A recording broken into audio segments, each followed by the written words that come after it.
একদা এক দেশে এক বুনো গাধা ছিল। সে বনেই স্বাধীনভাবে চড়ে বেড়াত। হঠাৎ তার নজরে একদিন এক পোষা গাধার দিব্যি চকচকে চেহারা চোখে পড়ল। বুনো গাধা দেখল সেই পোষা গাধাটা সোনালি রোদ্দুরে দাঁড়িয়ে ভালো ভালো খাবার খাচ্ছে। দেখে বেশ একটু ঈর্ষা হলো তার মনে। আহ, আমার ভাগ্যটাও যদি ওর মতো হতো। আরও কিছুক্ষণ সেখানে সেই বুনো গাধাটা দাঁড়িয়ে রইল। আরেকটু পরেই তার চোখে পড়ল আরেক দৃশ্য। পোষা গাধাটার খাওয়া হয়ে গেলেই তার পিঠে একটা ভারী বোঝা চাপিয়ে তার মুনিপটি তাকে লাঠি মারতে মারতে এগিয়ে নিয়ে যাচ্ছে।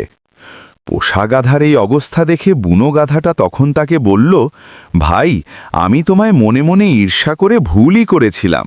এখন দেখছি ভালো খাওয়া থাকার জন্য তোমায় মূল্য দিতে হচ্ছে। আমার দ্বারা বাবা এরকমটা করা সম্ভব হবে না। উপদেশ: অন্যের সুখের পিছনে যে কত দুঃখ কষ্ট জমা হয়ে আছে তা না জেনে ঈর্ষা করতে নেই।